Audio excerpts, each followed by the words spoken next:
Welcome. Tonight, we journey to the sun-drenched deserts of ancient Persia, where brilliant minds found a way to harness wind, cool entire homes, and tame the heat with nothing more than clay, brick, and sky. This is the story of the Wind Tower, a quiet masterpiece of design and comfort, whispering across time from the rooftops of Yazd and beyond. Let's begin. The silent temples, how the Maya walked away from their great cities. Chapter 1. The Land of Scorching Sun. Long before electric fans or humming air conditioners, the cities of Persia bloomed in places most would have considered uninhabitable. A traveler approaching the old desert town of Yazd would first see a pale horizon bristling with slender towers, hundreds of them rising above flat roofs like chimneys. But these were not built to vent smoke. They were designed to catch the faintest breath of moving air and deliver it deep into the heart of each dwelling. Persia, known today as Iran, has always been a place of climatic extremes. In summer, the sun can scorch the land at temperatures exceeding 40 degrees Celsius. Dry winds sweep across the plateau, carrying dust that settles in every crevice. Rain falls rarely and unpredictably, and yet, for more than 1,000 years, people here have built not only settlements but entire cities, flourishing centers of commerce, scholarship, and art. Their secret was an ingenious marriage of architectural insight and environmental respect. Among all their inventions, none is more quietly elegant than the Badger, the Wind Tower. The word itself means wind catcher, and its purpose is as literal as it sounds. From the moment a house was conceived, its walls were oriented to align with prevailing winds. Builders measured the direction of seasonal breezes with the same care other civilizations reserve for laying out temples. Every tower was placed precisely so that it could harvest even the gentlest currents of moving air. The principle is disarmingly simple. Rising from the roof, the tower contains vertical shafts open to the outside of the top. When wind flows across the opening, it is funneled downward through the shaft and into the rooms below. Meanwhile, the tower's high walls, exposed to the searing sun, heat up more quickly than the air inside the dwelling. This differential creates a pressure gradient that draws warm air up and out, like smoke escaping a chimney. The combination of suction and fresh airflow transforms even the stillest desert afternoon into a gentle, cooling draft. Travelers wrote with wonder about the comfort of Persian houses. In the 13th century, an Arab geographer noted that in Yazd, the dwellings are cooled by tall towers which bring down the breeze. To a European used to heavy shutters and thick stone walls, the idea that wind alone could render a desert home tolerable seemed almost miraculous. But these towers were no luxury reserved for the wealthy. Walk any narrow lane of an old Persian city, and you will see wind catchers rising from modest courtyard houses, as well as grand merchant mansions. Some are small, with a single opening. Others are grand constructions with multiple shafts arranged like the petals of a flower, each facing a different compass point to capture wind, no matter which way it blew. What's most striking is how these towers became part of a larger environmental system. Builders combined them with subterranean canals called qanats, which carried cool water from distant mountain springs beneath the houses. In some designs, air descending the tower passed across a pool or wetted surfaces, losing additional heat by evaporation before flowing through the rooms.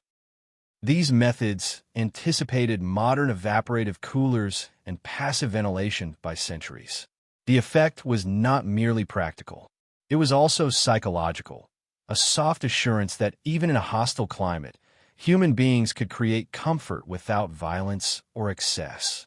Persian architects did not seek to conquer the desert. They sought to cooperate with it, to channel its forces into something life-sustaining. If you stood on a rooftop at dawn, you might hear the first stirrings of the breeze and watch the long shadows retreat down narrow alleys. The towers would glow pale gold in the early light, their openings dark and expectant. As the sun climbed higher, the air in the lanes grew still and heavy. Yet inside, behind thick mud brick walls, a subtle current moved, fresh, faintly scented with earth, and impossibly cool. By night, the same towers helped purge the day's heat. The warm air stored in walls and floors rose into the shafts, escaping into the darkness. This daily rhythm of inhaling and exhaling, breathing in the wind and releasing the heat, made each dwelling an organism, alive in its quiet way.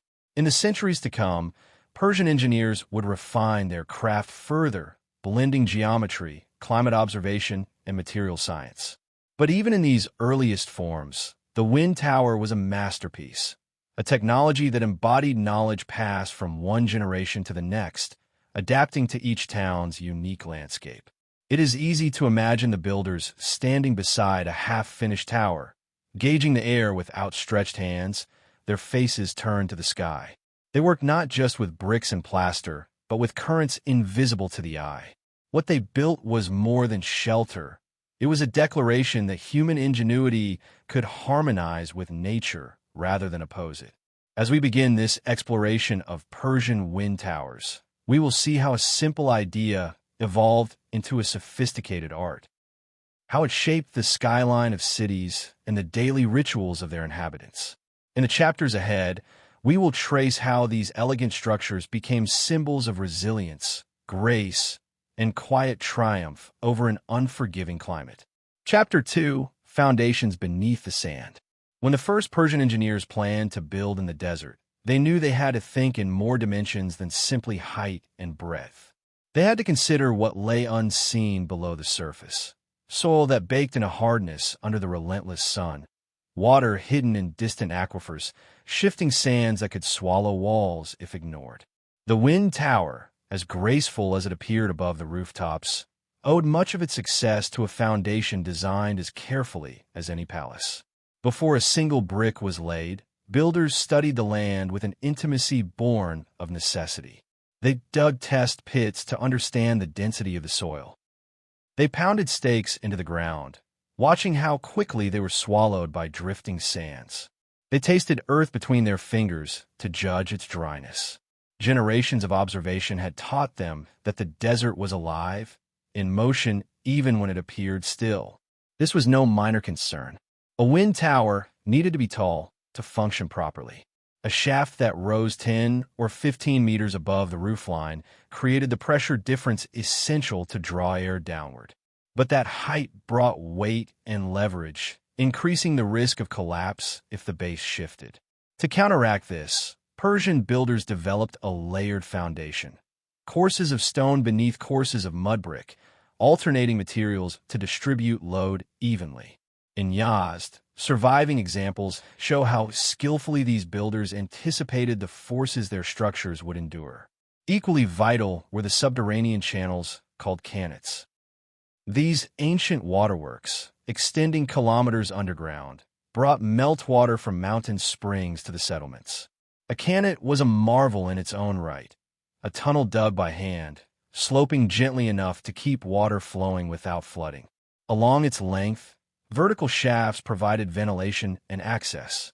For the wind towers, the qanats were a hidden ally. Some towers were built directly above an underground channel, so that air entering the home would be cooled further by passing over the moist conduit. Residents often dug basements or sunken courtyards adjacent to the main rooms. This was not only a way to gain cooler living spaces, but also part of the wind tower's design logic. Cool air from the tower naturally sank into these low chambers, displacing warmer air that rose to escape through vents. It was a passive cycle: no fans, no pumps, powered solely by the physics of pressure and temperature. Ancient builders understood these principles intuitively. In surviving manuscripts and oral traditions, they speak of teaching the house to breathe. To them, a wind tower was not a device separate from the building, but an extension of it, a lung that worked with the body of the house. That language, half poetic, reveals how integrated their thinking was. A home was an organism. It inhaled and exhaled, cooled itself, and balanced the energies of fire, water, earth, and air. This philosophy shaped every aspect of construction. When walls were raised, they were made thick, sometimes a meter across, so they could absorb heat during the day and release it slowly at night. Rooms were arranged around a central courtyard shaded by trees or lattice screens. The courtyards themselves were often paved with pale stone to reflect sunlight rather than absorb it. In this microclimate, the tower could do its work more effectively. Every choice of material, every angle of a wall or arch, supported the single goal of making the desert habitable. The process of construction was as much ritual as labor. Kilns fired day and night to produce bricks of uniform density. Lime was slaked and mixed with straw to create a plaster that resisted cracking. Artisans carved wooden grills to cover the tower's interior openings, breaking up drafts into softer currents. Neighbors and relatives would lend hands to lift heavy blocks into place. In this shared work, a house became more than property. It became a testament to collective ingenuity. Over weeks and months, the tower would rise course by course, its silhouette becoming familiar to everyone in the district. Children would watch from rooftops, fascinated as the builders hoisted bricks in baskets, laying them in circular tiers. Elderly women, accustomed to the rhythms of construction, offered advice or blessings. There was a sense that the tower did not belong solely to the family commissioning it, but to the whole community. Once complete, the final test came on the first truly hot day. As the sun climbed toward its zenith and the air shimmered above the alleys, the head mason would step inside. He would close the door behind him, wait in the gloom, and feel the movement of air against his skin. It was a moment of quiet triumph, proof that knowledge passed from one generation to the next could still tame the heat. If the breeze flowed as intended, cool and steady, the family would celebrate. Dates, flatbread, and tea would be set out. Guests would arrive to admire the new tower. Some would climb to the roof to look across the city, where hundreds of other wind catchers stood like sentinels against the sky. In time, each tower developed its own personality. Some produced strong, steady currents that whistled softly at night. Others gathered breezes so gentle they felt like a sigh. No two towers were identical because no two homes were built on identical ground. Each was the product of precise measurements. An intimate dialogue between climate, craftsmanship, and human need. This profound respect for the land set Persian builders apart. They did not pretend to ignore the desert's challenges. Instead, they embraced them, studying every gust of wind, every fold of the terrain. Their skill lay not in overpowering nature, but in understanding it so completely that it became an ally rather than an adversary. Even now, centuries later, if you stand in the shadow of one of these towers, you can feel the same breeze that once cooled generations of families. You can sense the continuity of purpose, a quiet assurance that no matter how harsh the world outside, there's always a way to shape shelter with patience and intelligence.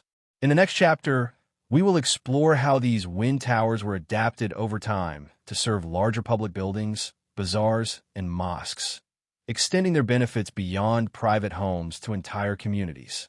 Chapter 3: Wind Towers Beyond the Home. While wind towers were first and foremost an answer to the intimate problem of domestic comfort, their influence soon extended beyond the quiet courtyards of private homes. As Persian cities grew and communities expanded, the need for cool, breathable public spaces became just as urgent as it was inside the family dwelling.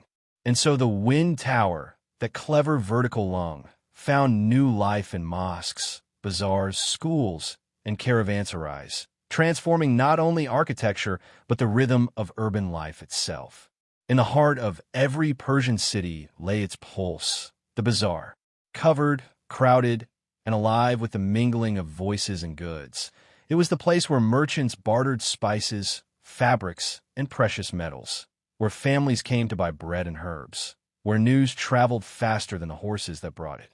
But in the summer heat, the very structure of the bazaar, narrow corridors enclosed beneath arched ceilings, could become oppressive, a trap for hot air and human sweat. It was here that the wind tower showed its versatility.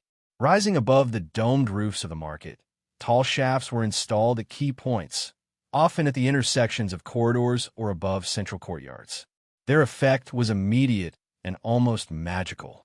As air flowed down through the towers and moved through shaded arcades, it created a subtle current that kept shoppers and merchants alike from succumbing to the desert's heat. The markets became livable even at midday. Trade continued, and the city breathed. Some of these towers were combined with water channels beneath the walkways. Known as sabats, these covered alleyways often concealed cannon-fed pools or cisterns. The air drawn through the wind tower would pass over this cool water before flowing into the bazaar, creating an early form of evaporative cooling. In larger cities like Isfahan, this system became so refined that the air within the bazaar remained significantly cooler than the streets outside, even on the hottest days. Elsewhere, the wind tower served sacred architecture. The great mosques of Persia, built not only for prayer but also for study, reflection, and gathering, needed to provide sanctuary from the punishing climate. Builders incorporated wind towers into prayer halls and surrounding chambers. These towers were often grander, more ornamented, their forms carefully integrated into the overall symmetry of the mosque design. As worshippers stood shoulder to shoulder in rows, the gentle breeze, descending from above, provided relief, allowing concentration and calm. In a sense, the architecture itself became part of the spiritual experience, humbling in its harmony with nature. In madrasas or schools of Islamic learning, the wind tower supported both the body and the mind. Teachers and students often studied in shaded colonnades or open-air halls surrounding a central pool. With a tower positioned nearby, the cooling air encouraged long hours of reading and quiet contemplation. Knowledge could take root more easily in comfort than in sweat. Here again, we see how Persian engineers viewed comfort not as luxury, but as necessity, for clarity of thought, for civility, for the dignity of life. One of the most remarkable public uses of the wind tower was in the caravanserai. These roadside inns, scattered across the vast trade routes of Persia, offered shelter to travelers and merchants moving between cities. Often located in harsh, remote landscapes, caravanserais needed to provide rest not only for humans but also for animals. Without modern conveniences, a cool room after a long desert journey was a small miracle. Engineers outfitted many of these structures with towers to direct wind into common sleeping quarters, kitchens, and stables. Some caravanserais featured multiple towers, each oriented to a different direction to ensure one would always catch the prevailing breeze. For travelers arriving under a baking sun, the sensation of stepping into a shaded hall cooled by fresh air must have felt like entering another world. These communal applications of wind tower technology reflect a broader Persian ethos, that architecture should serve society, not merely the individual. The same values that shaped the private home, attentiveness to climate, intelligent use of materials, humility before nature, were applied to structures that defined civic life. Comfort was not hoarded behind high walls. It was shared across markets, mosques, and public gathering places. This principle extended even to urban planning.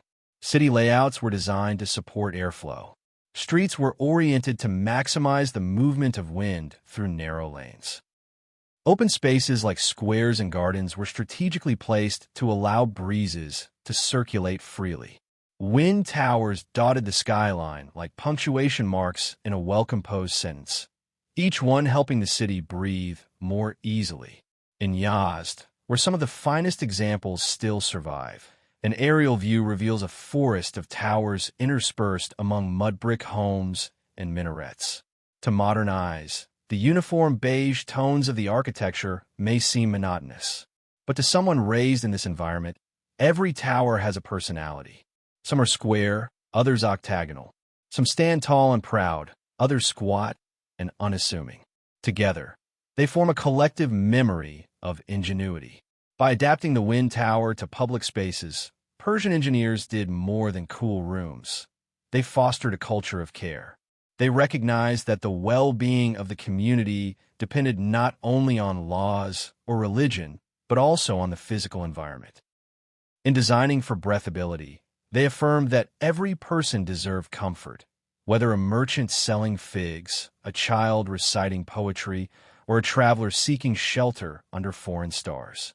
Today, as cities around the world confront rising temperatures and the cost of artificial cooling, the Persian wind tower has re-emerged in architectural discourse, not as a quaint relic, but as a model of sustainable design. Its legacy invites us to ask, what does it mean to build with respect? How might we listen again to the wind? In the next chapter, we will journey into the heart of seasonal adaptation, discovering how Persian engineers use towers differently in winter and summer, ensuring comfort year-round using nothing but the logic of physics and the poetry of craft. Chapter 4. Seasons in the Tower. Though much of the world pictures Persia as a land of relentless summer, the reality has always been more complex. The high plateaus and desert valleys experience extremes of heat and cold, searing afternoons followed by surprisingly chill nights, baking summers balanced by winters that could bring frost. For Persian builders, designing a wind tower was never a matter of creating a single effect. It was about orchestrating a balance across the seasons, coaxing comfort out of the shifting air. From the very first towers, engineers understood that a system built only for summer would fail half the year. The challenge was deceptively simple. How could one structure deliver cooling breezes in July and preserve warmth in January? To solve this, architects developed a set of principles that read like an intuitive science, a choreography of air and temperature, light and shadow. During the summer months, when the desert heat radiated off every wall and courtyard, the wind tower performed its most obvious function, catching the faintest breeze and funneling it down into the living spaces. In cities like Yazd or Kashan, builders oriented tower openings toward the prevailing northerly winds, which arrived cooler than currents from the south. Even the interior walls of the tower were lined with smooth plaster to reduce friction and help the air descend more quickly. At times, families hung wet textiles inside the shaft so that air would pick up moisture and cool further as it flowed into rooms. But when winter came, the same openings could become pathways for unwanted drafts. Persian ingenuity revealed itself here in the simplest solutions. Wooden shutters were fitted at the tops of the shafts, ready to be closed when the temperature dropped. In some regions, these closures were operated by ropes running down the tower wall to a room below so that a resident could open or seal the tower without climbing to the roof. Once the openings were blocked, the tower's vertical chimney effect reversed its purpose. Instead of drawing in cold air, it allowed stale, warm air and smoke from fireplaces to escape slowly, preventing suffocation while preserving warmth. It was an elegant compromise, ventilation without sacrificing heat. In this way, the tower became a living instrument, tuned to the season's demands. Builders also considered how walls and floors stored and released energy. The thick mud brick that formed most houses' skeletons served as a kind of thermal battery. Under the high summer sun, the walls absorbed heat, then surrendered it only after nightfall when the outside air cooled. Residents used this rhythm to their advantage, opening windows and tower vents in the evening to flush out heat and trap cooler night air. In winter, the process reversed. Windows and vents were closed during the day to preserve warmth absorbed by walls in the weak sunlight, then reopened sparingly to allow fresh air. The courtyard, too, played a seasonal role. In hot months, it was shaded with awnings or planted with tall trees whose leaves cooled the air by evaporation. In winter, many families removed the coverings to let the low-angled sun warm the paving stones. Even the surface material mattered. Pale tiles reflected the summer glare, while darker stones soaked up whatever heat they could in the colder months. In some wealthier homes and public buildings, a variation of the wind tower appeared, the two-story badger. In these constructions, the lower level of the tower could be closed entirely in winter, while a smaller upper chamber with narrow vents allowed controlled ventilation. The builders thought carefully about cross-sections, internal partitions, and the angle of openings. A tower was not simply an empty tube. It was a sequence of spaces, each calibrated to the year's changing needs. This seasonal adaptability extended to social customs. During cold nights, families gathered in the central room, often called the Hushistory, which was smaller, easier to heat, and located adjacent to the courtyard. The wind tower might be partially closed, allowing just enough circulation to clear smoke from lamps or braziers. In summer, the same room transformed into a cool retreat, benefiting from the breeze drawn through the tower's open shaft. Merchants learned to adapt their shops in similar ways. In the bazaar, a tower that brought welcome relief in the midday sun could be shuttered as evening descended and temperatures plummeted. Caravanserais prepared for both extremes, with storage rooms designed to hold perishable goods that needed a consistent coolness and dormitories equipped with thick curtains to trap warmth. The elegance of this seasonal design is best appreciated when you remember that it relied on no mechanical energy, no pumps, no electricity, no motors. It was a perfect embodiment of passive architecture. Builders drew on the same knowledge of thermodynamics that underlies modern HVAC systems, though they spoke of it in different terms: balance, breath, and the interplay of hot and cold. Their success shows in the survival of so many towers. Some of the Badgers and Yazd have stood for more than 5 centuries, with minimal changes in form or function. Even today, you can stand beneath a tall shaft in midsummer and feel a current of air that seems impossible in the desert heat. If you walk the old neighborhoods at dawn, you might see a householder climbing a ladder to adjust the shutters or listening carefully to the whisper inside the shaft. These small rituals, repeated season after season, embody an attitude that modern architecture sometimes forgets: that a building should respond to the world around it, rather than imposing a single, fixed climate. In modern times, as cities grapple with energy shortages and climate challenges, architects have returned to study these Persian principles.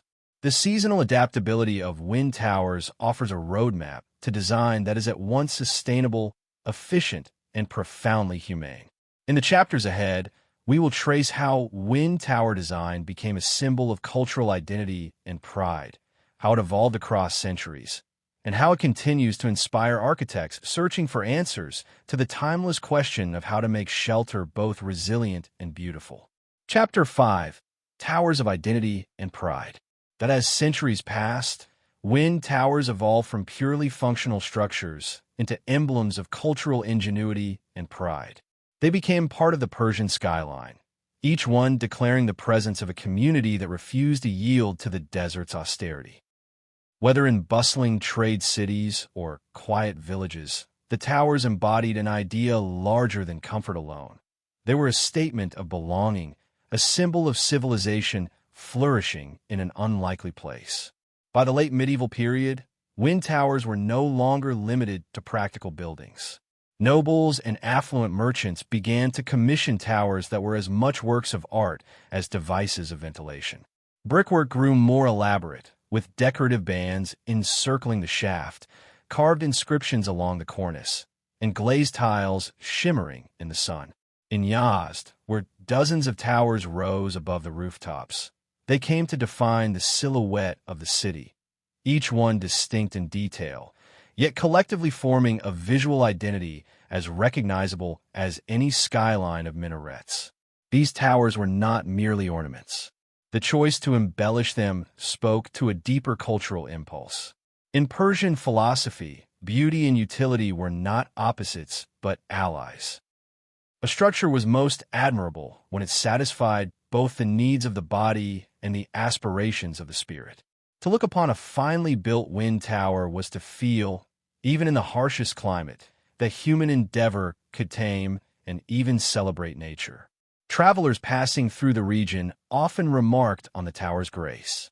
Early European explorers in the 17th and 18th centuries described them in journals as high chimneys or lofty ventilators, puzzled by their purpose. One Italian merchant wrote that they resemble the turrets of castles, yet no guard watches within. Local guides would smile at the misunderstandings and gently explain. These were not symbols of war, but of life, raised to gather invisible gifts from the sky. Within Persian society, the towers became a point of local pride. Families who built them were seen as forward-thinking, investing in the well-being of their household and contributing to the beauty of the neighborhood. Skilled builders earned reputations that stretched across provinces.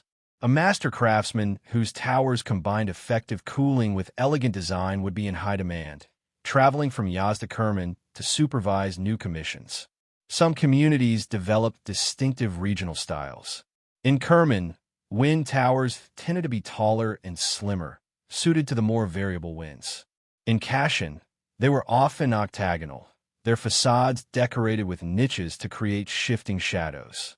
In coastal Hormuz, where humidity posed an additional challenge, builders experimented with broader openings and internal baffles to keep damp air from settling in the rooms below.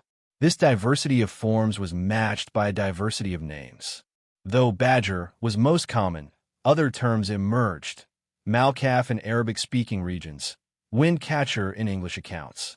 Each name reflected a slightly different emphasis: catching, guiding, harnessing, but all expressed the same fundamental idea: that the wind, which elsewhere brought dust and discomfort, could here be transformed into an ally. It is telling that wind towers were often featured in local poetry and folklore.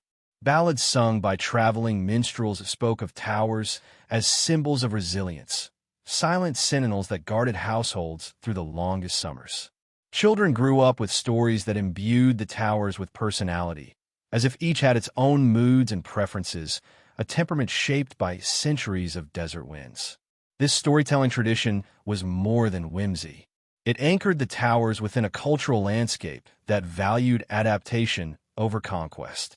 Unlike fortresses or city walls, which proclaimed dominion over the land, wind towers expressed partnership with it. They whispered a philosophy that true strength lay not in resisting nature, but in learning from it. Perhaps this is why, even as modern technologies arrived, mechanical fans, electric air conditioning, the wind towers retained their hold on the imagination. Some families installed motors within old shafts, blending tradition and innovation. Others left the towers intact, using them in the milder seasons and reserving modern systems only for the hottest days. In both cases, the silhouette remained, a familiar form on the horizon, linking generations. Preservation efforts in the 20th and 21st centuries recognized that to lose the wind towers would be to lose a repository of collective memory. Restoration projects began in earnest, supported by architects who studied the towers not only as heritage but as blueprints for sustainable living. Schools incorporated lessons about their design into curricula, ensuring that each new generation understood the principles that shaped their cities. Today, visitors to Yazd or Nain can stand in narrow lanes and look up to see a forest of towers rising from rooftops. Some are centuries old, their bricks worn smooth by sun and sand. Others are newly built, part of a revival that blends ancient knowledge with modern needs. In their quiet dignity, they remind us that architecture can be both a shelter and a story, a place to live and a way to remember who we are. In the next chapter, we will follow the lives of the artisans who dedicated themselves to mastering the art of wind tower construction, exploring the skills passed from teacher to apprentice and the quiet pride of those who shaped air into comfort. Chapter 6: The Master Builders. Behind every wind tower that rose above the Persian skyline stood a community of artisans whose knowledge and skills were shaped by generations of observation, trial, and refinement. These were the ustads, the master builders, and their apprentices, men whose hands and minds brought the towers from lines sketched in the dust to structures that transformed how people lived.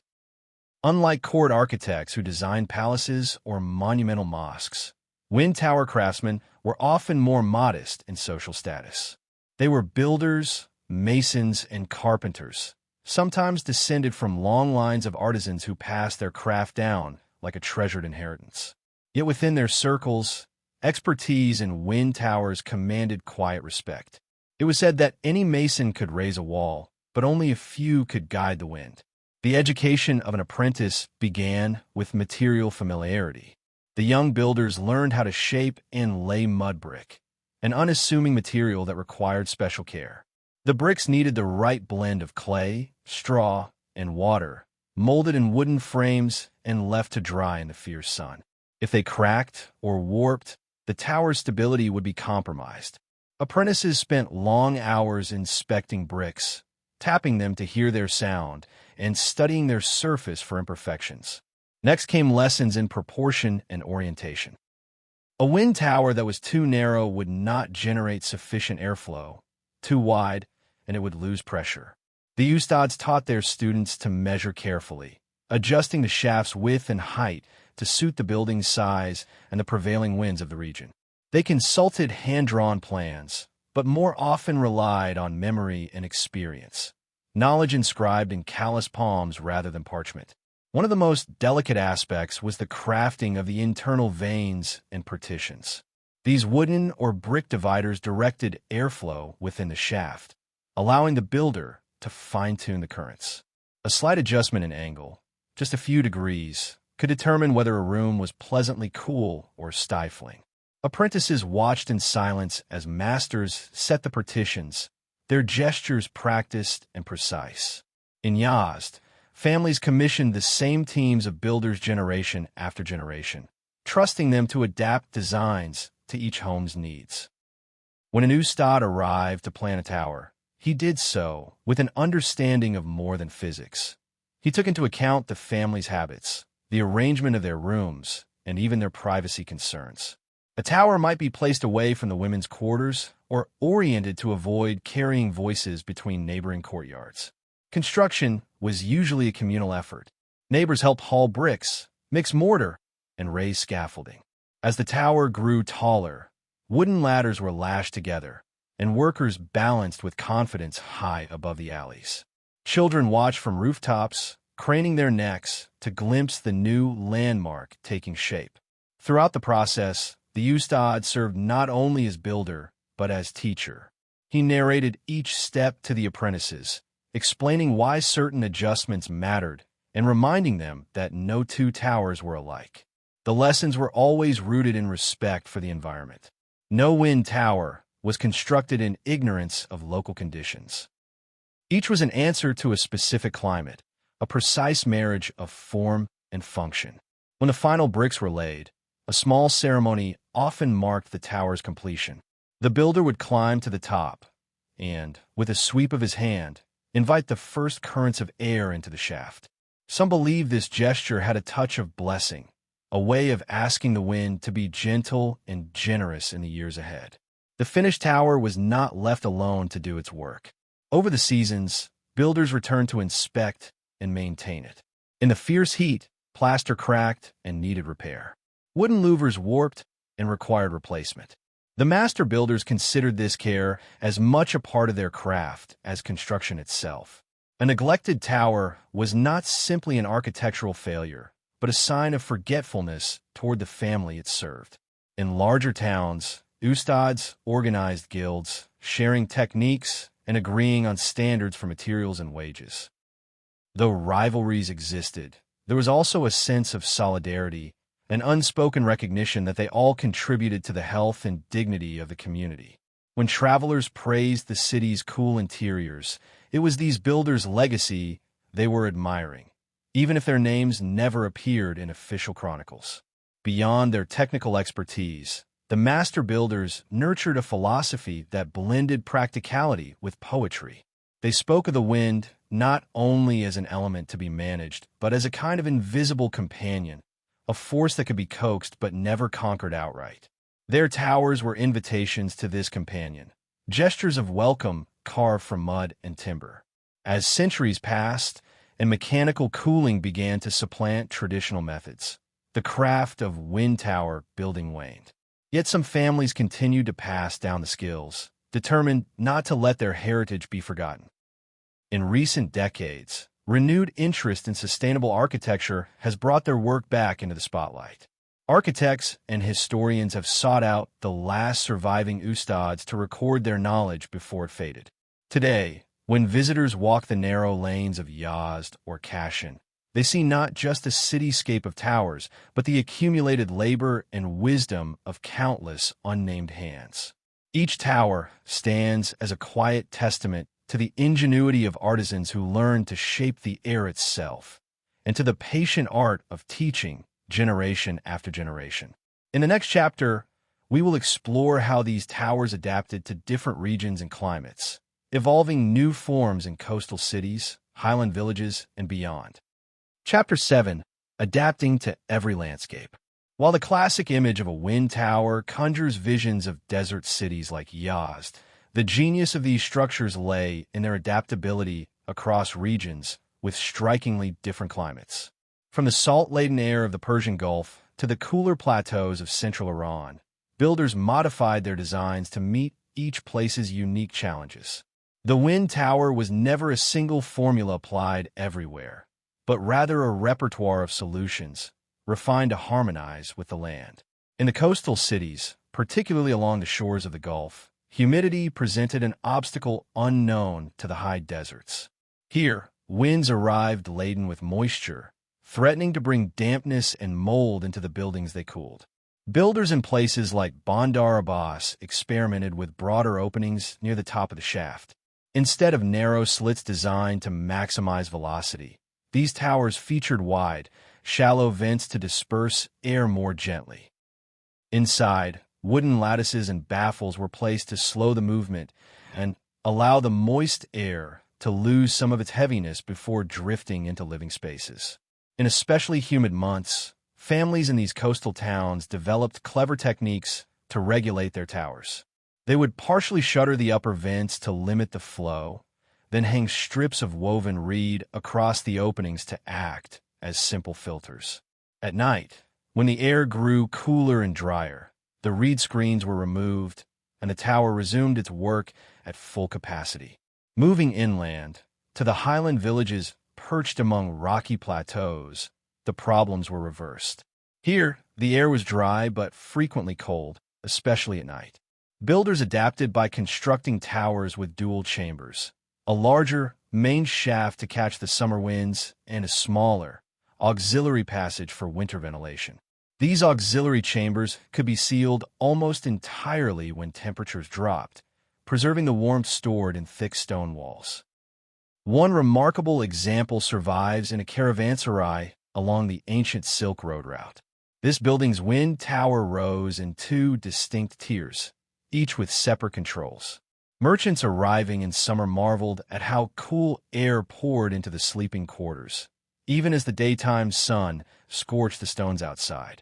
In winter, the caretaker closed the upper tier completely, allowing only a thin trickle of fresh air through the lower vents to prevent stagnation. Travelers spoke of it as a marvel, a tower that listens to the seasons. In oasis settlements, where the contrast between scorching day and cool night was most pronounced, builders used a combination of wind towers and underground water channels called cannets. A cannet carried water from distant aquifers through gently sloping tunnels, emerging in the courtyards of homes. When paired with a wind tower, this water became a powerful ally in cooling. Air descending through the tower would pass over the moist surface of a small pool or channel, picking up evaporation and lowering its temperature further. In this way, the tower and the cannet formed a synergy, a graceful coordination of earth and air. Some towers in oasis towns even incorporated small vents at the base, which could be opened to draw air upward, an inversion of the normal flow. On windless days, this created a convection current. Warm air rose through the shaft, and cooler air was pulled up from shaded water below. Residents described this as the tower breathing, a living rhythm that shifted with the hour and season. Beyond their technical adaptations, these regional variations shaped the tower's visual character. In coastal cities, towers were often plastered in brilliant white to reflect the sun, while highland towers wore the warm ochre of the local clay. Decorative features changed, too. Builders in the humid south favored simple latticework and flat-top parapets to withstand strong winds, whereas in the plateau cities, taller crowns and ornate cornices were common, their silhouette a proud signature against the sky. These local expressions created a quiet sense of identity. Even from a distance, A traveler could tell where he was by the shape of the towers rising above the rooftops. A squat, broad-top tower signaled the Gulf Coast. A tall, slender tower with multiple vents belonged to Yazd or Kerman. In each region, builders honored shared principles: passive cooling, balance with nature, while responding to their specific environment.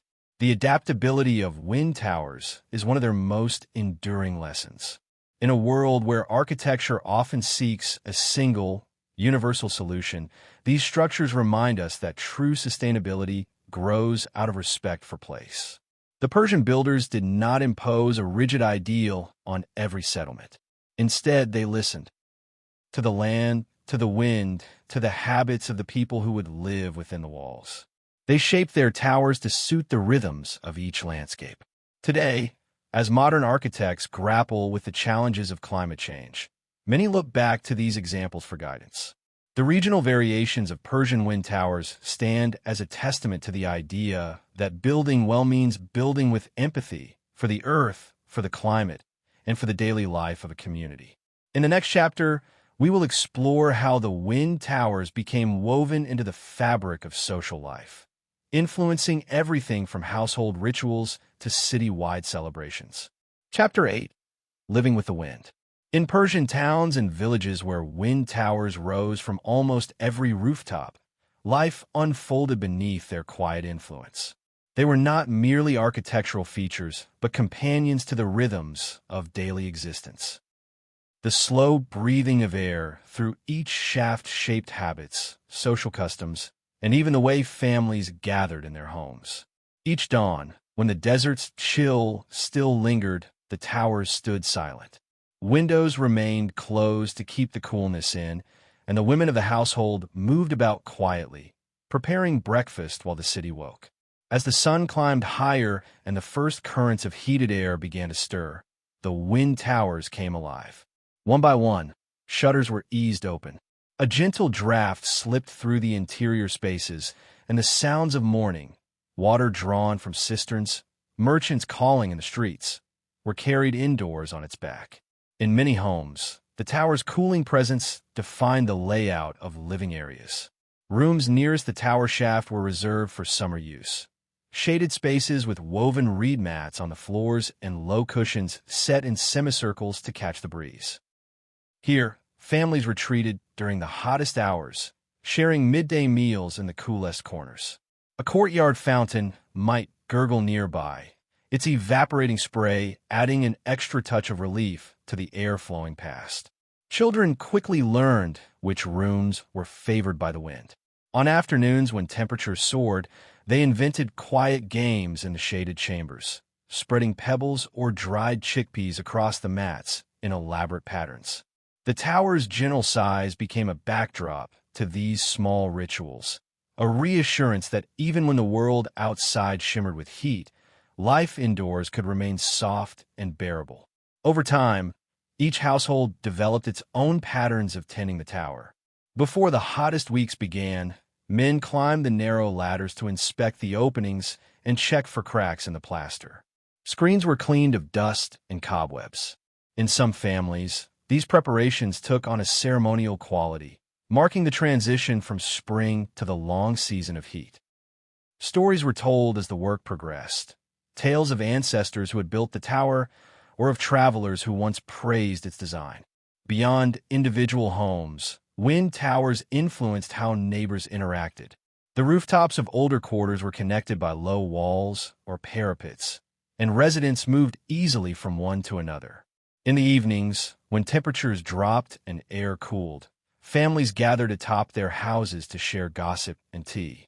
From these rooftops, the towers loomed in every direction, their dark openings catching the last traces of twilight. Sometimes, a child would ask why the towers all faced slightly different ways. The answer was always the same: they follow the wind. In cities like Yazd, the presence of so many towers created a communal soundscape. When the wind blew strong, the shafts produced a low, hollow murmur, like dozens of distant flutes playing a single note. Residents spoke of this as a kind of music, the voice of the town itself. On windless days, the silence felt heavier, a reminder of how essential the breeze was to comfort and well-being. The towers also shaped the rhythms of trade and craft.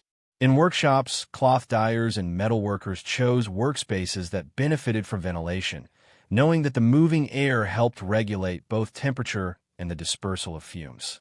Bazaars were laid out to catch crosswinds wherever possible.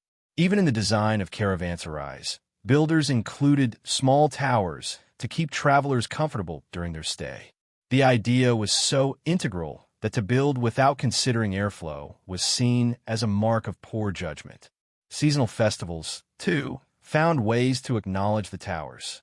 During the Mergen Festival, a celebration of autumn and harvest, some families decorated the tops of their wind towers with colored banners or garlands of dried flowers. As the air moved through the shafts, the decorations fluttered, signaling both gratitude for the cooling winds of summer and welcome for the milder days to come. What is striking, looking back, is how seamlessly the towers blended into every facet of life. They were both background and center, always present, seldom remarked upon, yet vital.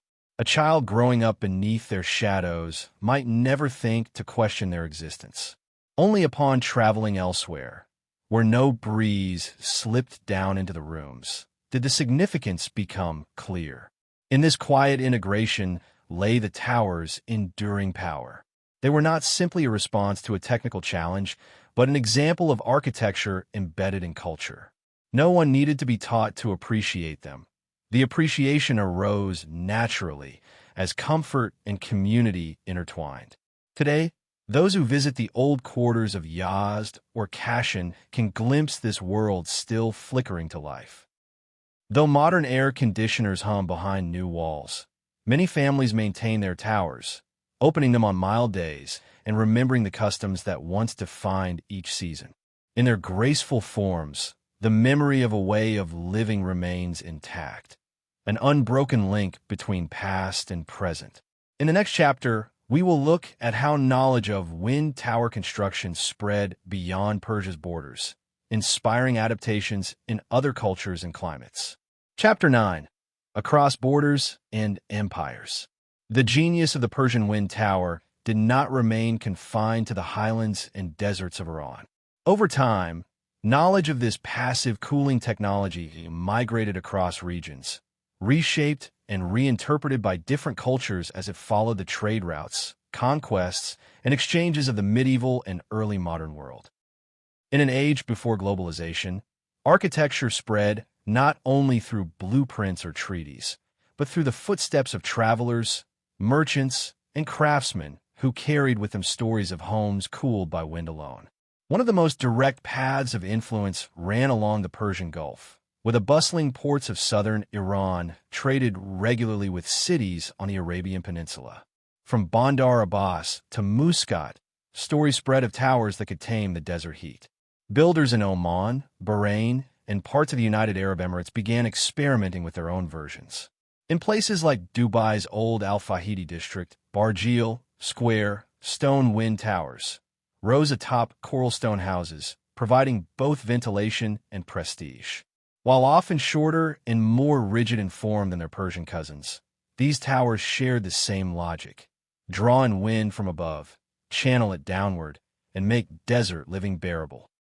In Egypt, particularly in Cairo during the Mamluk and later Ottoman periods, builders developed the malkaf, a roof-level wind catcher shaped more like a scoop than a tower. Unlike the tall shafts of Yazd, malkafs jutted outward like beaks, angled to face the prevailing winds from the Nile Valley. They were typically paired with mashrabiyah, ornate wooden screens that shaded interiors while allowing airflow. The Egyptians prized privacy and modesty, and their architectural forms reflected these values. Yet the underlying principles of passive cooling mirrored those perfected centuries earlier in Persia. Further west, along the Maghreb coast, Islamic architects adopted similar strategies for managing heat, though in more subtle forms. Courtyards with fountains, thick walls, and narrow alleys created natural ventilation. Wind towers themselves were rarer, yet travelers' accounts suggest that knowledge of them was not unknown. Some suggest that even in Andalusia, Spain, under Muslim rule, certain cooling systems may have been inspired by Persian techniques, though adapted to Mediterranean conditions. To the east, in the Mughal Empire of India, the transfer of architectural ideas occurred more selectively. Though the Mughals favored grand domes, wide courtyards, and water channels, Persian engineers and architects were regularly employed in courtly projects. Certain regional palaces, particularly in hot and arid Rajasthan, reveal ventilation shafts and rooftop vents that suggest an echo of the wind tower's logic, modified, perhaps, for aesthetics and scale. The mechanism of knowledge transfer was as fascinating as the structures themselves. Persian builders, often multilingual and respected for their skills, were hired by foreign patrons to design palaces, mosques, and residences. Some traveled by invitation, others journeyed on pilgrimage routes, finding work along the way. When they built, they taught. Apprentices in new lands absorbed the principles, even if they adapted the style. These slow, quiet exchanges stitched together a web of architectural intelligence that spanned continents. But it wasn't only builders who spread the idea. Travelers and scholars wrote detailed descriptions in journals and letters. The famed Moroccan traveler Ibn Battuta, for instance, described Persian houses as remarkably cool despite the oppressive heat, attributing the comfort to towers through which the air descends. His writings circulated widely, sparking curiosity among scholars in North Africa and beyond. European traders and emissaries, especially during the Safavid era, also took note. They were astonished to enter homes that offered refuge from the sun without relying on fans or ice. Jesuit missionaries in particular were known to study local technologies with fascination. Though few wind towers were ever constructed in Europe, the principles of passive cooling entered architectural discourse and influenced later developments in sustainable building design. Interestingly, the idea of using natural airflow to cool buildings found parallel development in other cultures entirely removed from Persia's influence. In parts of China, for example, open-air courtyards and ventilation shafts served similar purposes. In Mesoamerica, certain temples were aligned to catch prevailing breezes, offering relief in hot months. Yet few systems matched the wind tower's elegance and efficiency, especially in truly arid climates. As modern technologies began to dominate the built environment, especially with the advent of electricity and air conditioning, the spread of wind tower knowledge slowed. In many places, towers were abandoned, replaced by ceiling fans, then by humming compressors and metal ducts. Yet traces remained. In old city quarters from Bahrain to Baghdad, remnants of towers still rise, weathered but proud. Their silhouettes remain embedded in the memory of place, like echoes of a time when architecture was in dialogue with the wind itself. In recent decades, a renewed global interest in sustainable design has brought wind towers back into focus. Architects and environmentalists alike are studying ancient forms with fresh eyes, recognizing that what was once seen as primitive is, in fact, profoundly advanced. Today's designers see the wind tower not only as a cooling mechanism, but as a philosophy, one that honors climate, resourcefulness, and quiet cooperation with nature. In the next chapter, we will explore the science behind the towers themselves, diving into the physics of air movement and thermal behavior that allowed these elegant structures to cool entire buildings without a single moving part. Chapter 10. The Physics of Cooling. Beneath the graceful arches and handsome plasterwork of a Persian wind tower lies a story of pure physics.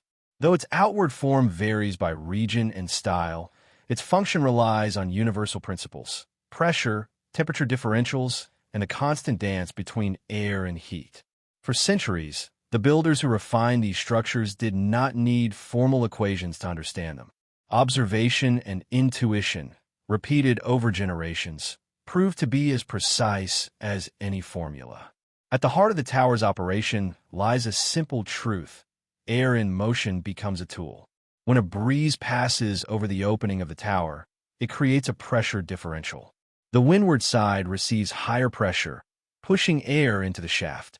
The leeward openings, facing away from the prevailing wind, experience lower pressure, drawing air out. This dynamic flow pulls fresh air down into the house below and extracts warmer air upward through opposite vents. Even a mild breeze can create a significant movement, replacing the entire volume of indoor air several times an hour. Builders refined this process with an artful sense of proportion. They understood that the height of the tower affects the velocity of descending air. A taller shaft allows more pressure to build at the top, increasing the pull of cooler air. But they also learned that too narrow a channel could choke the airflow. Over time, regional styles settled on proportions that balanced force with gentleness. A current strong enough to refresh without stirring dust or extinguishing oil lamps. In climates where breezes were unreliable, the towers depended on another phenomenon: convective currents. Warm air, being less dense, rises naturally. Even on windless days, the sun's heat striking the walls of the tower causes the air inside to warm and ascend. As it escapes through the upper vents, cooler air from lower in the building or from shaded courtyards is drawn up to replace it.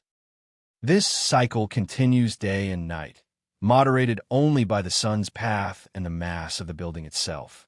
To enhance this effect, builders frequently combined towers with cannets, the underground channels that delivered water across great distances. When air entered a tower and passed over a cannet-fed reservoir or a shallow pool in the basement, it was cooled further by evaporation. The principle here is deceptively simple. As water evaporates, it absorbs heat from the surrounding air. Moisture-laden currents would rise through the tower, cooling every chamber as they moved.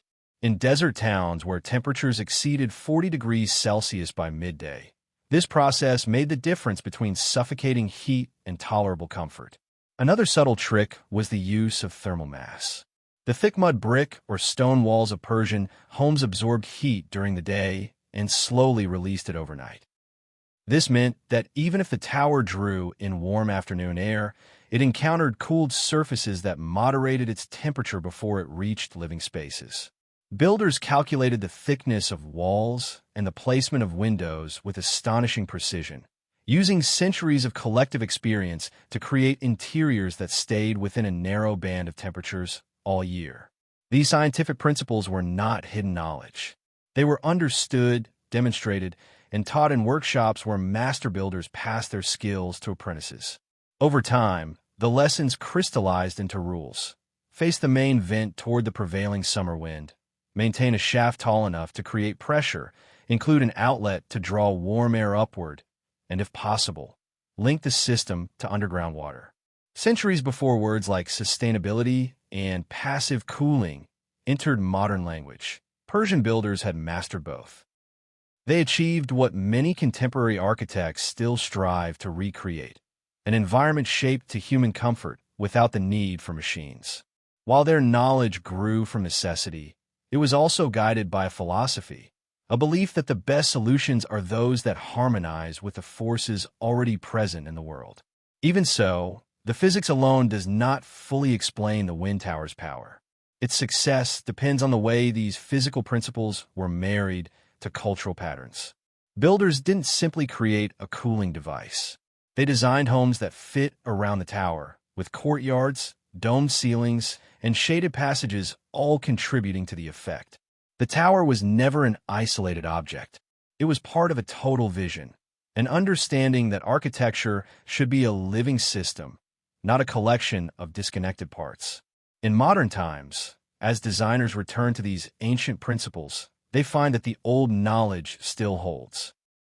Computer models confirm what the builders knew intuitively: that air can be guided and tempered, that heat can be balanced rather than fought, and that the simplest materials, mud brick, water, and open space, can outperform the most advanced machines if arranged with care. In the next chapter, we will turn our attention from the physics to the aesthetics of wind towers, exploring how beauty and function were woven together so that even the most practical structure could inspire a sense of wonder. Chapter 11. The Aesthetics of Air. If the wind tower had been only a functional necessity, it would still have earned respect for its ingenuity.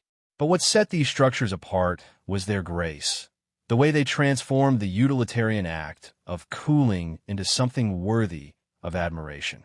In Persian cities, wind towers rose like silent sentinels, each shaped with an artist's sense of form. Beauty and purpose met at every angle, creating a skyline that reflected both human need and aspiration. From a distance, the towers were unmistakable. They pierced the low, earth-colored roofs like slender watchtowers or abstracted trees. Their facades, often ornamented with arched niches or delicate plaster latticework, cast patterned shadows on the rooftops at dawn and dusk. Even the most modest towers bore some decorative flourish. A carved inscription, a tile mosaic, a parapet outlined in geometric relief. Though their purpose was practical, their makers believed that utility did not preclude elegance. Part of this aesthetic appeal lay in proportion. Builders understood instinctively that a tower's height must be balanced by the solidity of its base. Too tall, and it appeared precarious. Too squat, and it lost its sense of aspiration. Over centuries, regional styles evolved distinct profiles. The slender, tapering towers of Yazd, the more robust square forms of Kerman, the barrel-vaulted openings in Bahrain. Each variation reflected both climate and culture, yet all shared a common language of dignified simplicity. At street level, the towers contributed to a city's identity. Travelers arriving in Yazd often remarked first upon the forest of wind catchers, their openings angled in different directions. Some compared them to sails or masts, as if the town itself were a ship anchored in the desert. In the glow of evening, when lamplight glimmered inside their shafts, the towers seemed almost alive, breathing, watching, waiting for the next day's heat to rise. Yet the beauty of the towers did not reside solely in their silhouette. Inside, their cool channels became a backdrop for everyday rituals. Families sat in shaded rooms where shafts of diffused light fell through carved grilles. The breeze brought not only relief, but a sense of continuity. Reminders that the house was part of something larger, connected to earth and sky through currents no human hand could command. In the interplay of moving air and still architecture, a kind of quiet poetry unfolded. Wealthier patrons commissioned towers with intricate plasterwork and glazed tiles. Motifs of cypress trees, calligraphic verses, and geometric stars adorned the inner walls. These embellishments were more than decoration. They expressed gratitude for the elements, for the air that tempered the heat, for the builders who shaped it into something useful, for the long chain of knowledge that made such comfort possible. To live beneath a wind tower was to live surrounded by reminders of interdependence, of the way environment, craft, and community are bound together. Occasionally, a tower was designed as a deliberate statement of status. In Old Shiraz, a few notable merchants built houses with multiple towers rising from different wings. Neighbors took note of which direction each vent faced and how elaborately it was finished. The number of towers became a shorthand for prestige, like owning a fine horse or a generous garden. But even the humblest homes could boast a single, well-made tower, a democratic testament to skill over wealth. The aesthetics extended beyond architecture to the way the towers sounded. When wind moved through their shafts, it produced a low, melodic sigh that was as familiar to residents as birdsong. Some likened the resonance to a distant flute. Children learned to recognize the changing notes, a sharp rush on gusty afternoons, a hushed murmur at night. These tonal shifts became part of the rhythm of domestic life, a background music shaped by the contours of clay and air. What is remarkable is how little distinction people made between the tower's beauty and its function. To them, the two were inseparable. An elegant form was part of what made the tower effective. Graceful openings caught wind more efficiently. Careful proportions ensured steady airflow. In this fusion of art and engineering, the builders affirmed a core principle, that what pleases the eye can also serve the body. Modern observers sometimes marvel that such refinement arose in places so arid and inhospitable. But to the Persians who built and used these towers, it was obvious. In the face of hardship, beauty was not a luxury, but a necessity. It was proof that human beings could shape their world in ways that nurtured the spirit as well as the flesh. Today, visitors who wander the old quarters of Yazd or Kashan still feel this blend of utility and grace. The towers rise silently over narrow lanes, their openings dark against the sky. Even when long disused, they maintain their dignified presence, a reminder that in another era, architecture did more than shelter. It was inspiring. In the next chapter, we will explore how these towers came to symbolize cultural identity, connecting generations and regions through their distinctive forms. Chapter 12. The Wind Tower as Cultural Symbol. Over centuries, as towns grew and dynasties rose and fell, the Wind Tower transformed from a clever solution into a powerful emblem of Persian life. It was more than an architectural feature.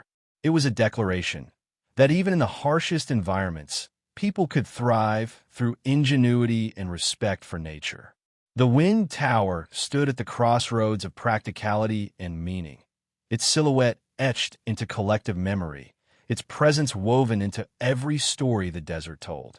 In many communities, the tower was first encountered in childhood. Children played beneath its steady currents, learning to recognize which direction the breeze came from, how it shifted with the seasons, how it cooled the air after dusk. Elders explained that the tower was their inheritance, a legacy that connected them to grandparents and great-grandparents who had once sat in the same cooled rooms, grateful for the relief it offered. The tower was a teacher, reminding each generation that survival was a matter not only of endurance, but of observation and adaptation. Writers and poets, too, found inspiration in its form.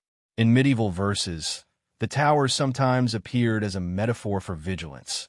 A watchful eye turned to the sky. In other works, it stood for grace under pressure, or for the quiet power of patience. The Sufi mystics of Iran occasionally likened the tower's airflow to the breath of divine presence, unseen but essential, sustaining life through the simple act of moving through the world.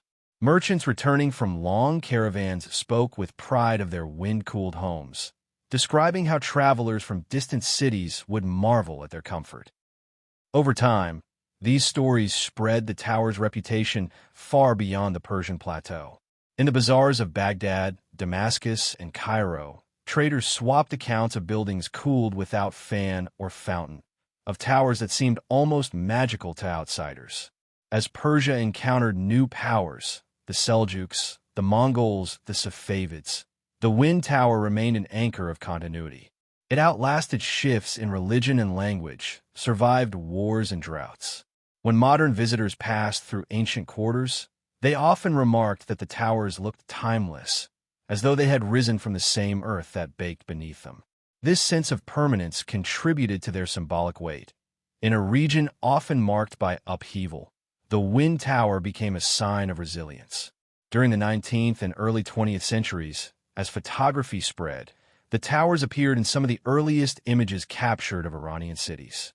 To European eyes, they seemed exotic, strange projections over flat roofs. But for locals, these images documented something precious and ordinary, something that made life in the desert not merely tolerable, but dignified. The towers also shaped the language people used to describe home. In Yazd, a common blessing for a newborn child was that their life might be as cool as the breeze in the wind catcher. Families spoke of the comfort of a tower-cooled room as the mark of a good household. When a marriage was arranged or a house purchased, the presence of a functioning wind tower could tip the balance, seen as proof that the builder respected tradition and cared for the well-being of all who would live there. In more recent decades, amid the pressures of modernization, the wind tower took on another role, that of cultural heritage. As modern air conditioners began to replace passive cooling, many towers were abandoned or neglected. But others were carefully restored, their plaster repaired, their vents reopened. Municipal governments in cities like Yazd and Kashan recognized that preserving these structures was not simply about nostalgia. It was about honoring a relationship to place that spanned centuries. Architectural historians and preservationists began documenting every detail: the thickness of the walls, the angle of the vents, the decorative flourishes that varied from town to town. They recorded oral histories from the last generation of craftsmen who still remembered how to build a tower by hand. Each interview, each measurement, became part of a broader effort to protect a culture's memory from being erased by progress. Meanwhile, contemporary architects looking for sustainable solutions started re-examining the towers through a different lens. They saw not just relics, but blueprints for the future.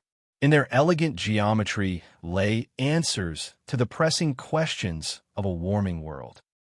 How to cool buildings without fossil fuels, how to create comfort without noise and machinery, how to design spaces that honored both human needs and environmental limits.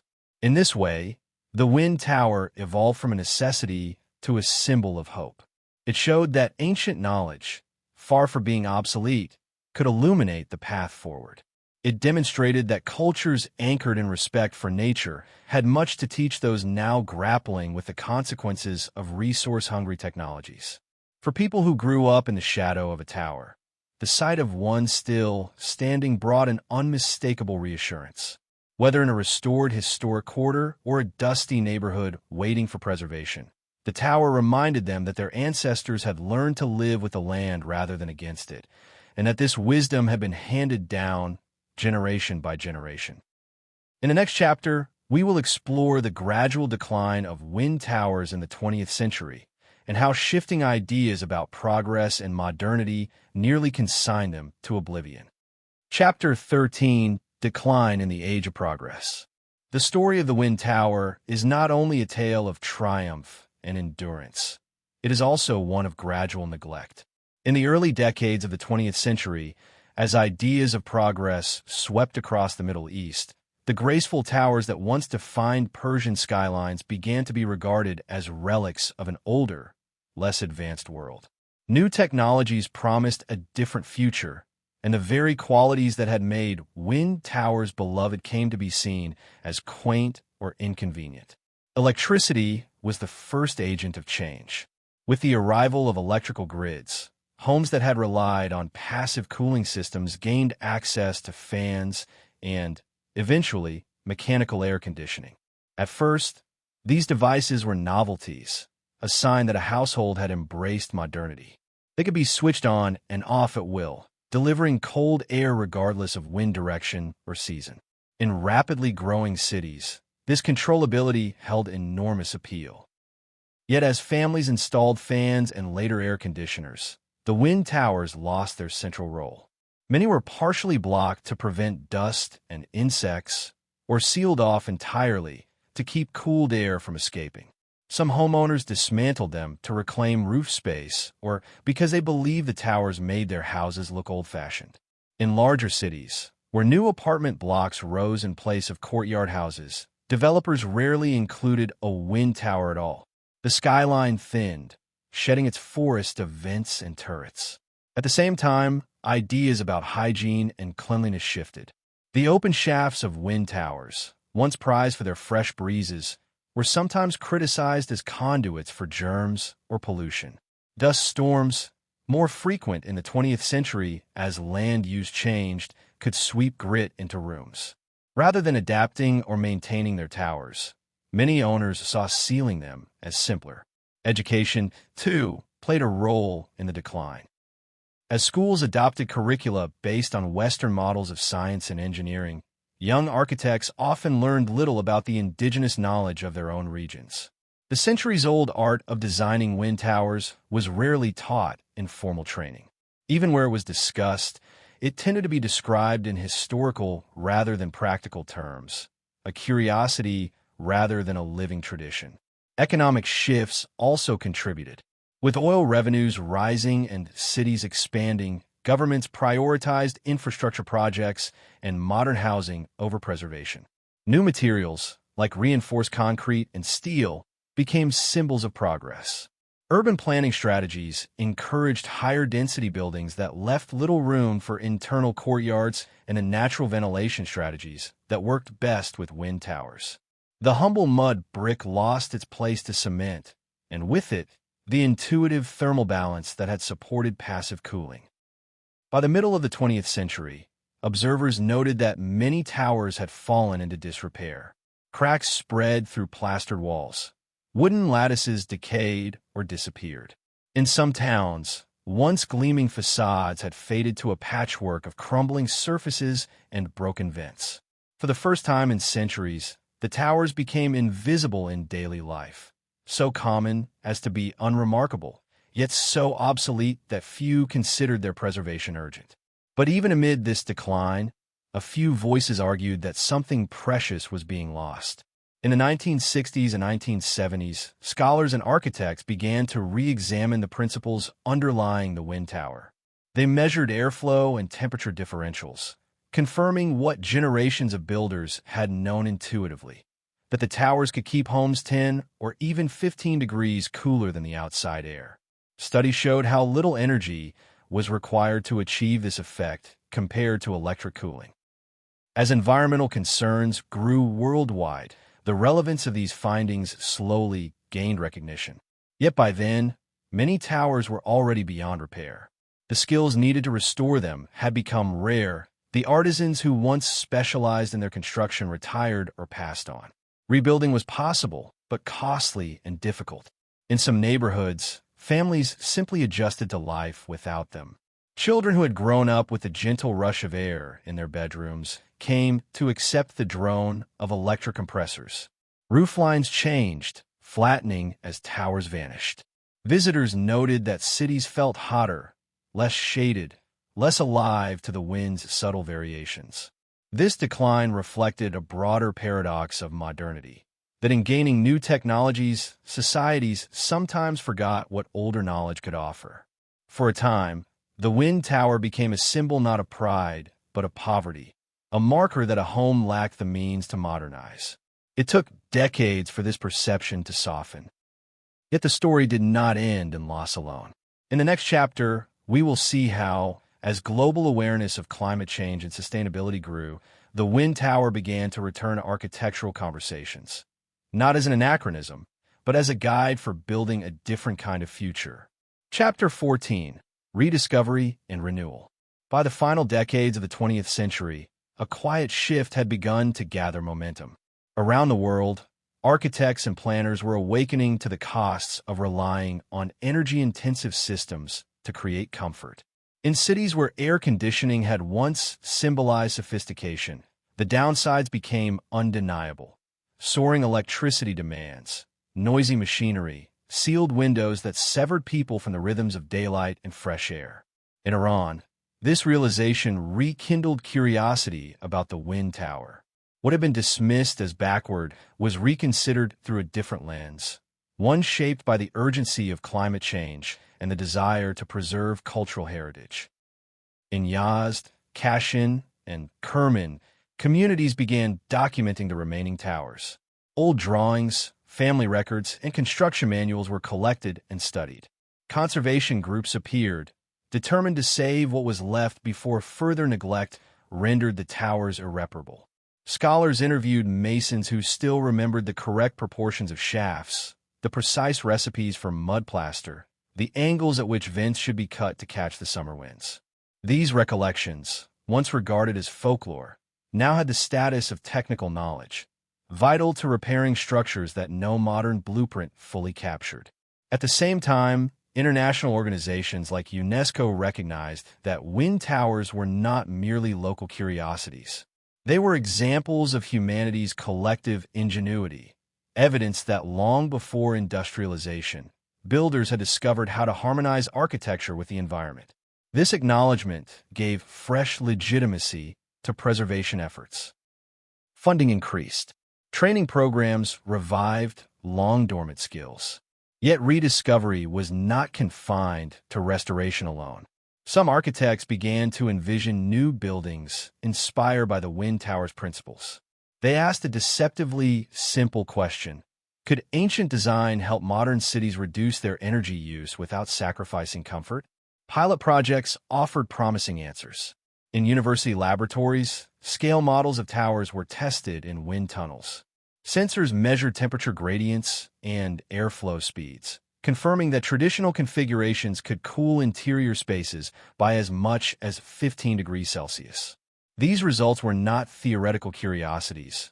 They demonstrated solutions relevant to cities facing extreme heat and unreliable power. Soon, contemporary homes and public buildings in Iran and the Gulf began to incorporate reimagined towers. Some borrowed their classic forms, tall shafts rising above flat roofs, vents angled to harness prevailing breezes. Others adapted the concept, using modern materials or hybrid systems that blended passive cooling with low-energy fans. One striking example was a school complex in Yazd, built in the early 2000s. The architects designed a series of wind towers over classrooms and gathering spaces. During summer, the towers channeled air through underground channels cooled by residual moisture. The result was a learning environment comfortable without mechanical air conditioning, an approach that inspired similar projects in the region. Beyond practical applications, the towers also reclaimed their place in cultural identity. Residents who had once viewed them as outdated came to see them as symbols of local wisdom and continuity. In festivals and heritage events, restored towers were lit at night, their outlines glowing against desert skies. Children toured the interiors, learning how their ancestors had read the wind and built to endure it. This rediscovery also sparked conversations about what progress truly meant. Had modernity been too quick to discard what was old? Could heritage and innovation coexist? In these debates, the wind tower stood as both example and metaphor, a reminder that solutions to contemporary problems sometimes lay hidden in the past, waiting to be recognized anew.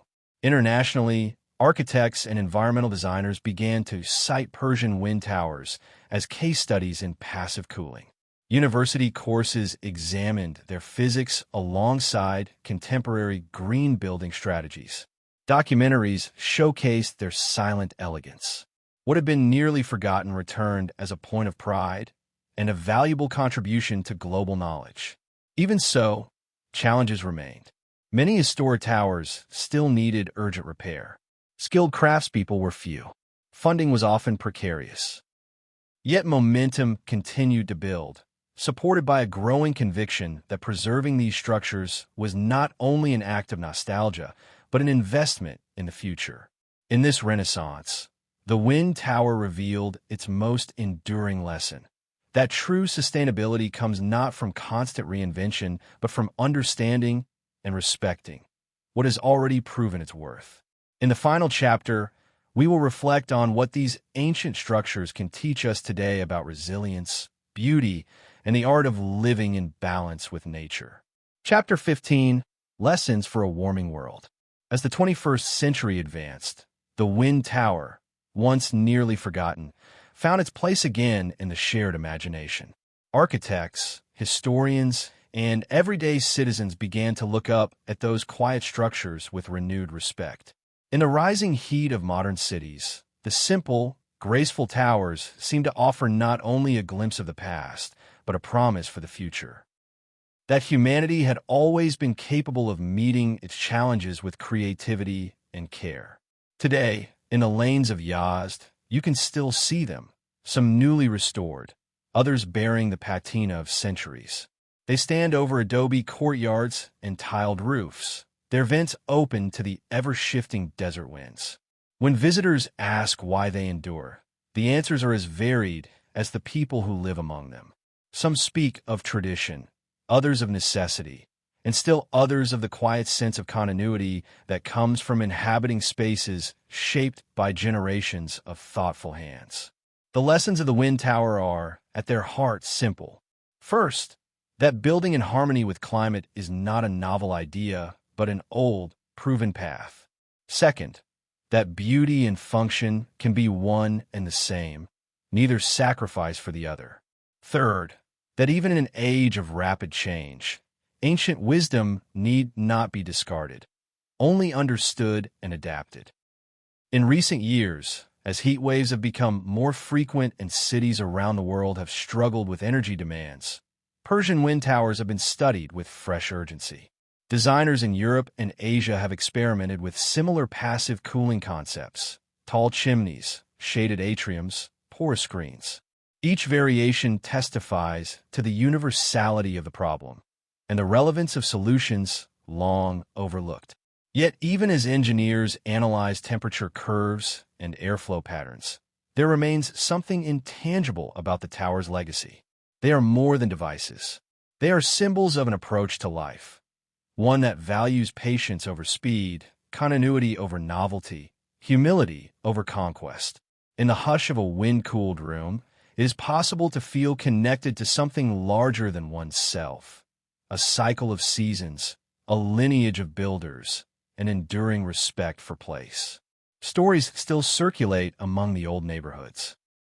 A grandmother recalls the summer evenings when she and her sisters sat beneath the tower's vent, shelling pistachios and feeling the breeze across their necks. A mason recounts how his father taught him to shape the plaster so that air would flow evenly, never too fast, never too still. A young architect describes the first time he felt the cool rush inside a restored tower, how it seemed almost miraculous that clay and wind alone could be enough. These memories are as vital to the tower's survival as any technical plan. For when knowledge is passed as story, it takes root in the heart as well as the mind. It becomes part of a community's identity, something worth protecting not only for its utility, but for the way it holds together the past and the present.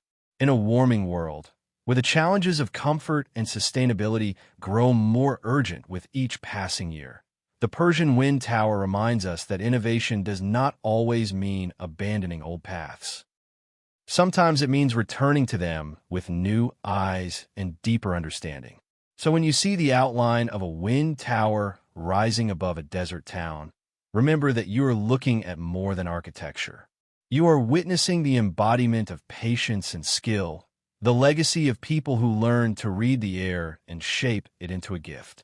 It is a testament to the idea that wisdom endures, not just in books and blueprints, but in the living spaces where generations have found relief, shelter, and beauty. May we, too, learn to honor the past as we build our future, and to trust that the simplest ideas, born of necessity and care, may prove the most lasting of all. Thank you for spending this time exploring the story of the Persian wind towers. These graceful structures remind us that human ingenuity can flourish in the most demanding environments, and that ancient wisdom still has the power to inspire modern solutions. May we carry forward their lessons of respect for nature, thoughtful design, and the quiet beauty of living in balance.